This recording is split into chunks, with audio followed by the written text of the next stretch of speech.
Hello everyone, it's been a while since I posted my last video on how to create fairy rings, and if you saw my intro here, you'll know that I am creating Disney inspired hats.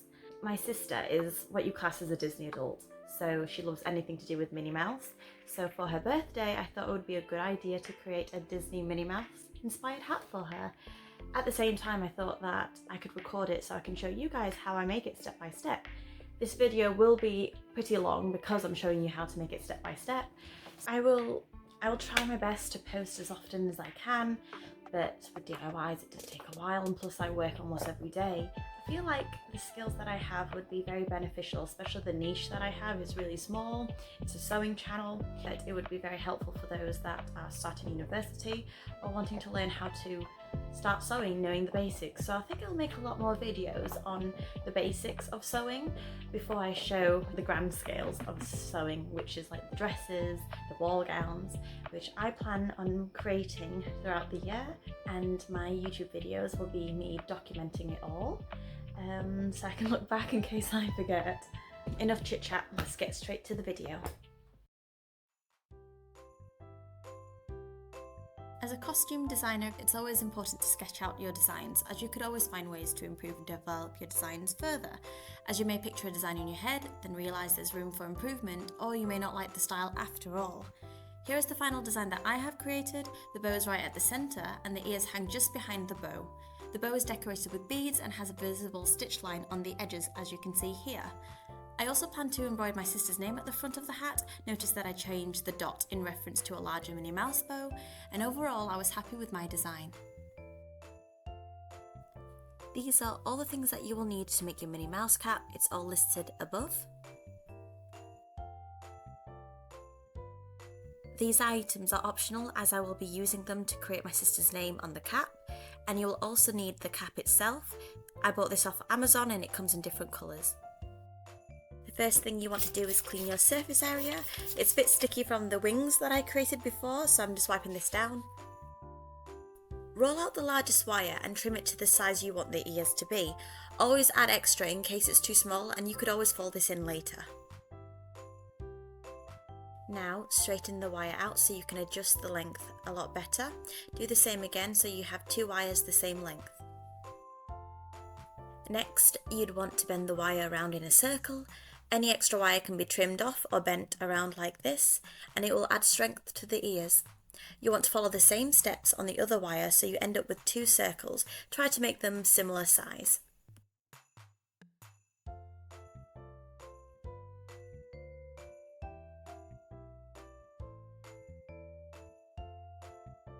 You should end up with something like this.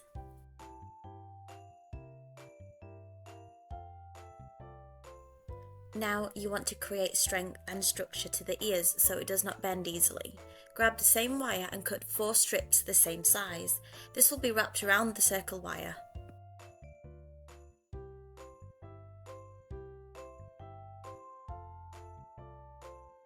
Be very careful when wrapping wire around, it could be very fidgety and sharp, so take your time with this.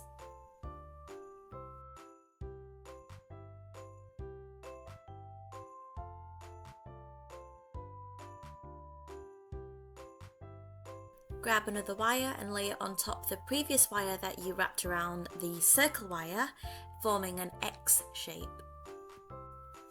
Do the same again and just wrap it all the way around. If you've got extra pieces, just cut them off like this.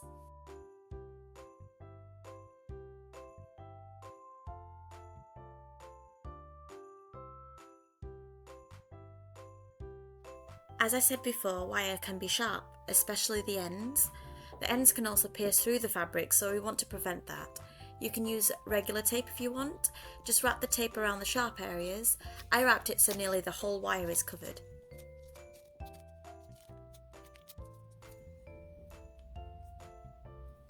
Just give it a little bit of a pinch so it seals together.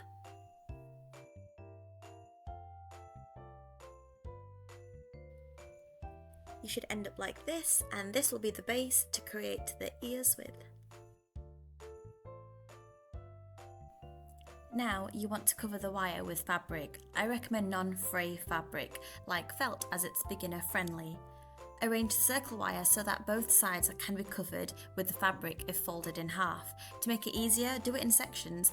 I cut along the middle like this.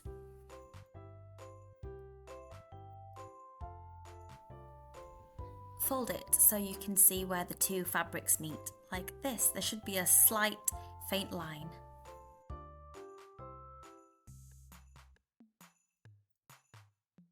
Then cut it in half again.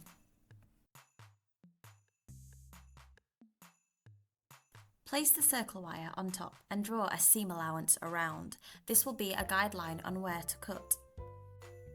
A seam allowance just means extra fabric. When fabrics are sewn together, it tightens, creating tension. A seam allowance allows the fabric to have extra materials just in case it's too tight. The inner circle drawn is the original size, but I'm only sewing around the seam allowance as I want the ears to look a lot loose. Now cut the second fabric so you have two pieces to sandwich together. Once placed together, you should be able to cover the circle wire. Blanket stitch all the way around, but I will show you how to blanket stitch first.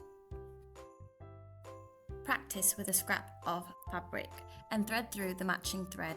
I'm using black so you can see the demonstration better. Tie together at the ends to prevent the threads from loosening.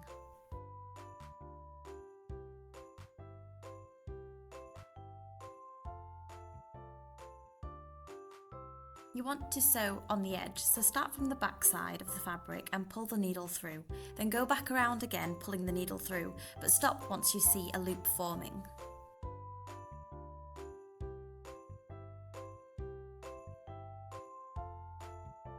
Once you see the loop, thread through the loop from the back like this.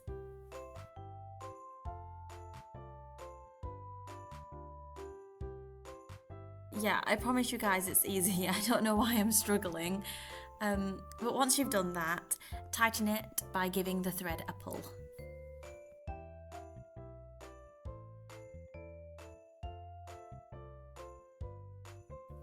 Just repeat the same steps. Thread through the back, pull through until a loop is formed, thread through the loop from behind and pull through again. And just keep practicing like this.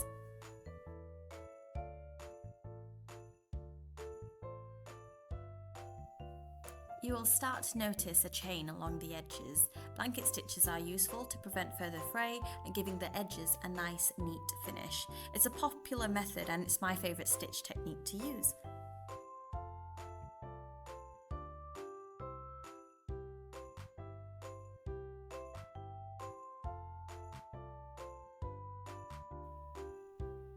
Through the loop and pull.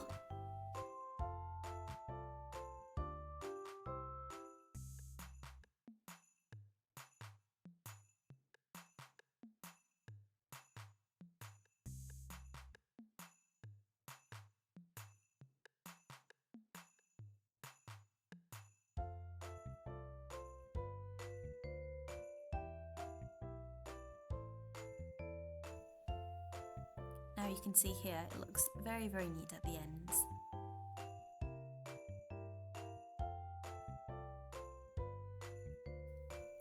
So once you're confident with the blanket stitch, just go ahead and stitch all the way around the ears that you have created.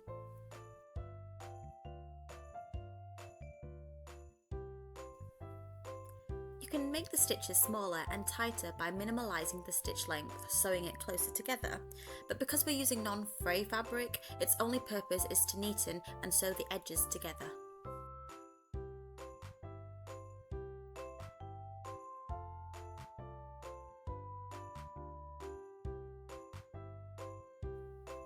And now you're left with two little Minnie Mouse ears. Set those aside because we're on to the bow next. So, for the bow, use the colour of your choice. I went with the standard red. I also recommend that you continue using felt as it does not fray, but I chose this luxurious velvet in the colour wine. The only downside is that it frays a lot, so you will see me cleaning my surface area often. My velvet is slightly longer at the bottom than the sides, but a perfect square will still do. Fold the raw edges bottom first as you do not want this to be seen once finished. After, fold the side edges and use clips and pins to secure them in place ready to sew.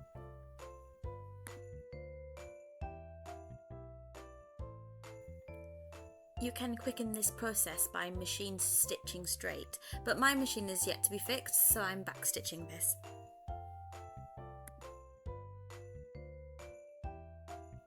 So this part's a little bit difficult to explain, but to do a back stitch, you start off from the back and pull the needle through. Once through, go slightly in front of the first stitch you just created and sew through that. Your needle should end up at the back again. Next, move the needle further down the very first stitch you just created and sew through that. Once on the other side, sew it back through the first stitch again. And I know it sounds confusing, that's why I did a close-up so you guys can understand it better. It's a really simple stitch and the finish is a flawless straight line.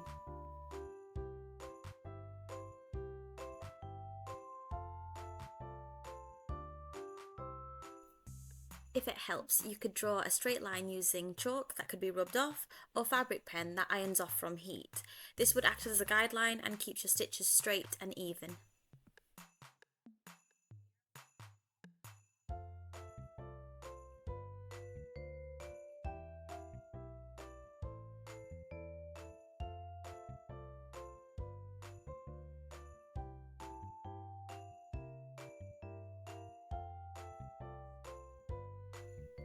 So the edges look a lot neater now.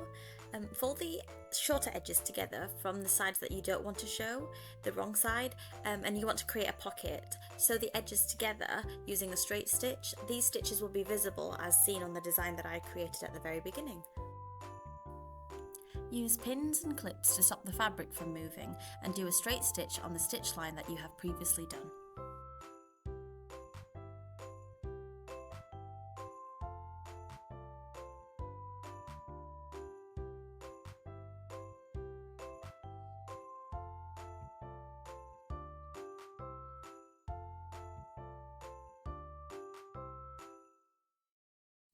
So here you can see me going through all the stitches from before, and that way it looks as if it's part of the first stitch. If you had a sewing machine, it would be much more faster than sewing by hand, but I was listening to serial killer podcasts while stitching, so I didn't mind the time. I also listened to historical documentaries. I enjoy seeing what they wore back then.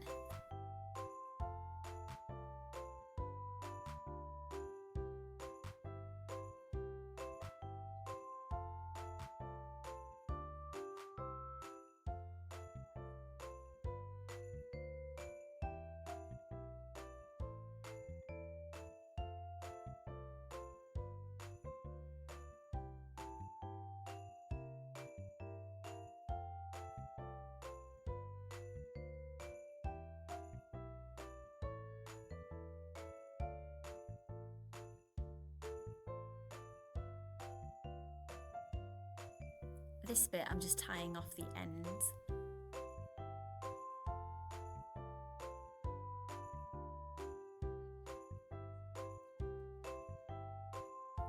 Once sewn together, it should look like a pouch, and this is where you add stuffing in to make the bow more firm and poofy. If you don't have stuffing, any fabric would do, just make sure to even it out once stuffed.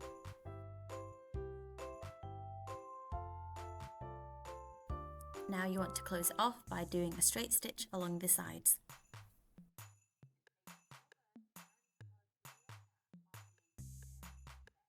You can see if pinched together in the middle, it starts to resemble a bow.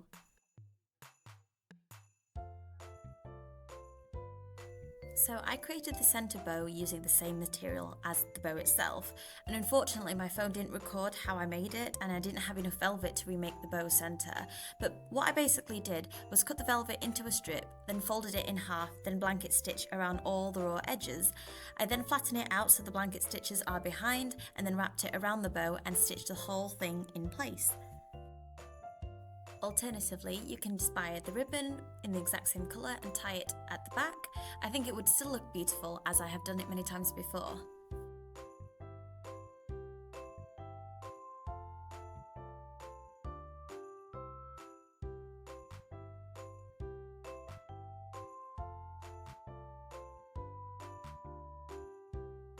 It's time consuming to create the middle piece, so yeah, a ribbon is your go-to if you have a limited amount of time. I did struggle to sew it as the fabric became so thick for me to push the needle through, but it did look lovely at the end.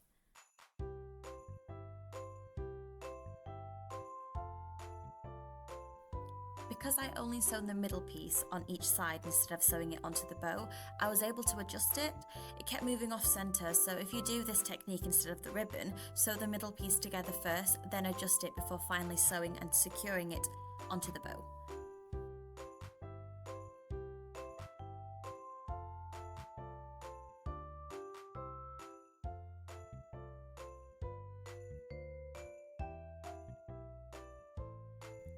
Now it's time to decorate the bow with its trademark white dots, and you don't have to copy me, you can always use any decoration you want, although I would recommend flat backs. So a flat back is basically any decorative embellishment with a flat back, so it lays, well, flat.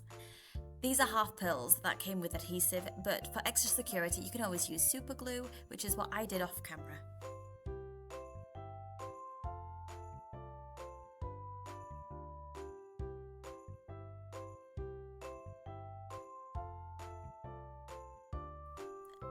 I also decorated the back, even though it cannot be seen. I just love knowing that I put extra effort.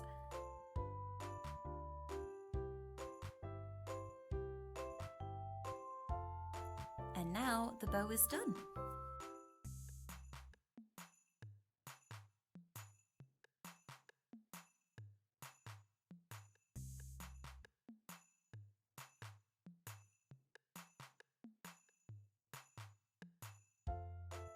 This is optional, you can skip this step if you just prefer the bow.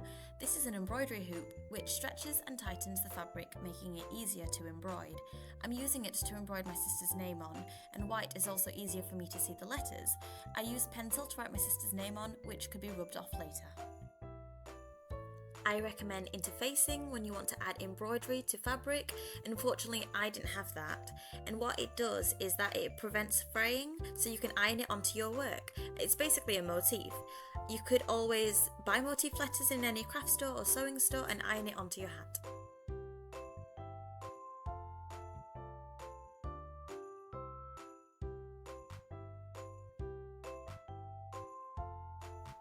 You can see here, although I'm a skilled embroiderer, I still need letters to act as a guideline.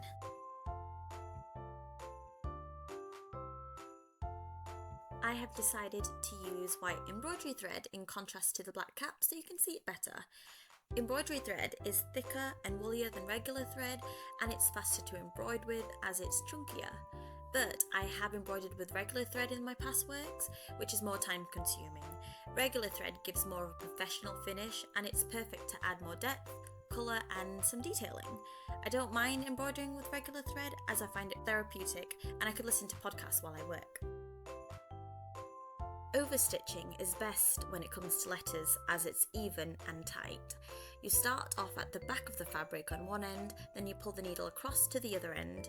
You should end up behind the hoop, and basically just repeat the same steps. This is a close-up so you understand it better.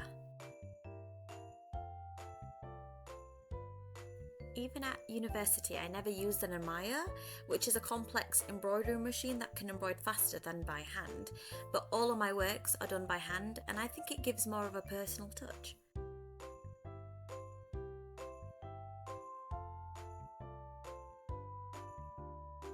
It's time to cut your letters out, turning it into a motif. As I said before, interfacing would have been very useful at this stage, but I didn't have any, so I had to leave more fabric around the sides of each letter to prevent it from fraying. Fortunately, I have used felt for this, so my embroidery won't fray away. The good thing is that this hat isn't used for every day, it's more for when she visits Disneyland/Disney World. It's more of a decorative piece.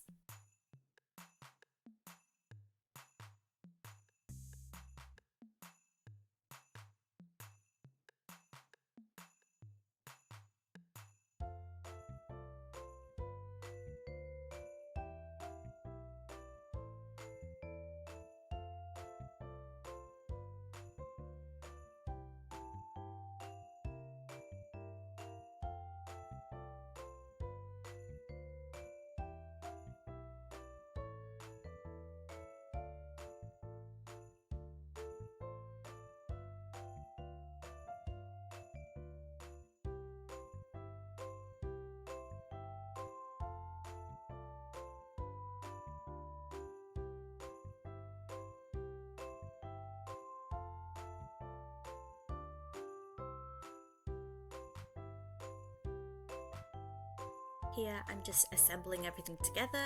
It's coming along very nicely.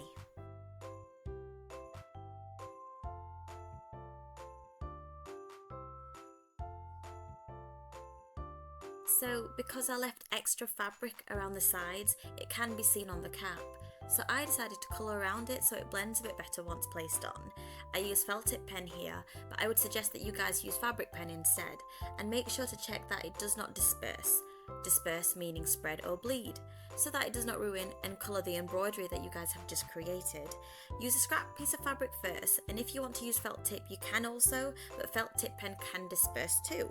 Some of my embroidery have turned slightly greyish at the side, but it's not noticeable.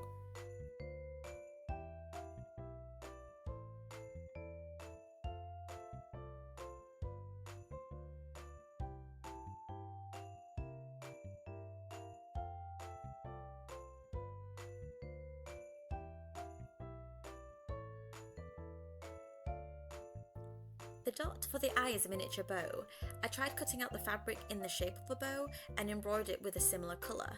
I do not have a miniature embroidery hoop, so I used tweezers instead, and it's safe to say it did not work as well as I hoped it would. The thread was not tight enough. If it did work, I would worry that because the thread is so thin, it may fray the fabric even though the fabric is felt. So I quickly scrapped this idea.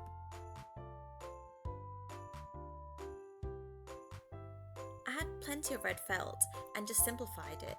I drew a bow shape, then cut it out. The idea of adding a gem at the centre was not part of my design, but it did give a cute touch to it.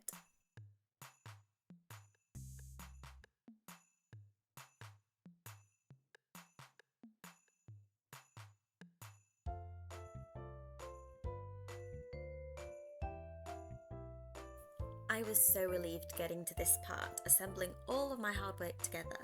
The ears are the first step. You want to sew it on the curved seam where I'm showing. I arranged the ears and positioned it using clips.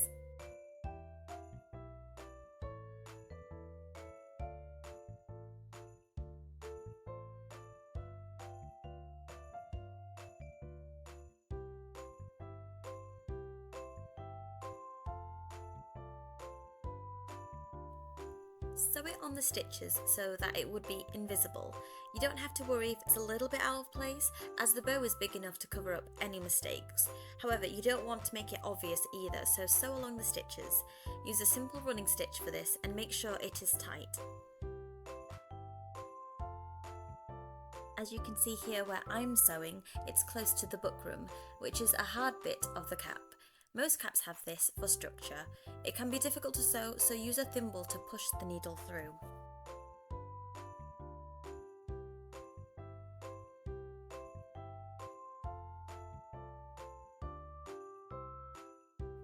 And now you have the ears.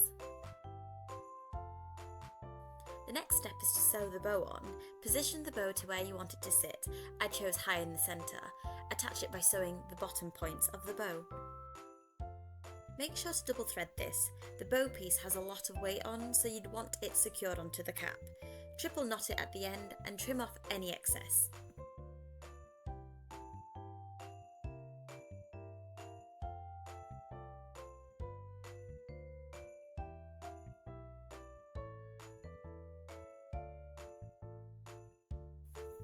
Stitch the corners of the bow onto the cap. Do a whip stitch. For this you do not need to move anywhere, just stitch on the same place over and over again.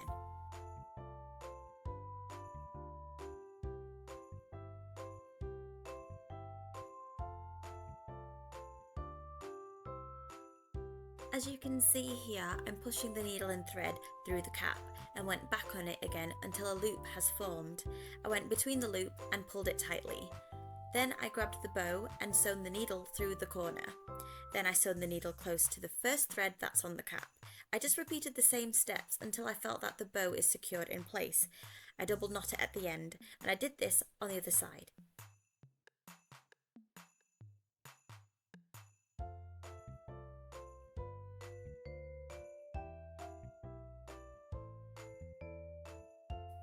I should have came more prepared and used a thimble for this. It was difficult to push the needle through, even with a regular needle.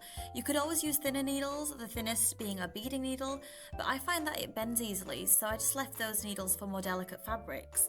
My thumb was so red after this project, and I can't tell you how many times I pricked myself, but knowing that I create all of this by hand was rewarding. My idea to create this came 2 years ago when I did a similar project for Halloween. It was for Mickey instead of Minnie, and the only difference is that I used the Disney font for the name Mickey, as well as having the rim of the hat light up in blue.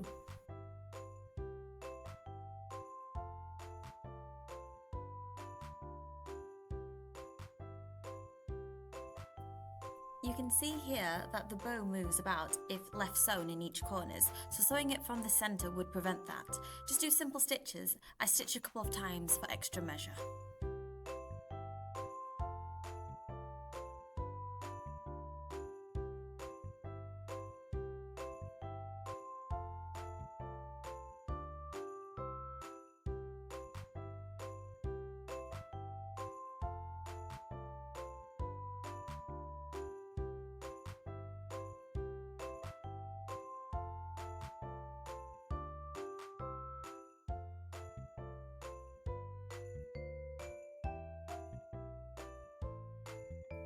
Taking the top corners of the bow and sewing it onto the ears would lift the ears a little so that it can be seen from the front. Again, just simple stitches for this.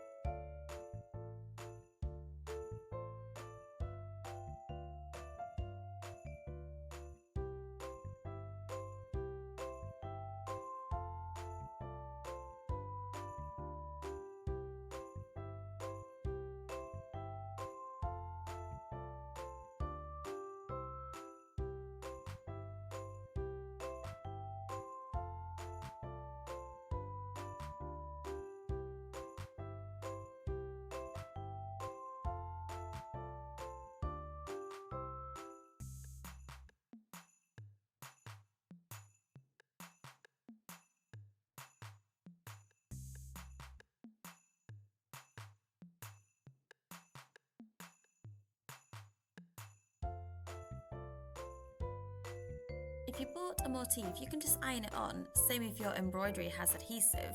I used a hot glue gun to stick it onto the hat, not really professional of me. And I'd recommend laying it onto the hat first before you glue it on, like what I'm doing here. That way you are happy with the placement instead of eyeballing it.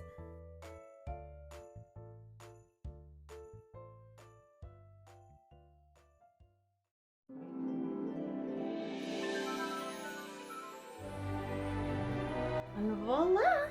I generally think it came out so well, even like so. Obviously it's backwards on camera, but like if you face it this way, you can tell it's her name. So hold on.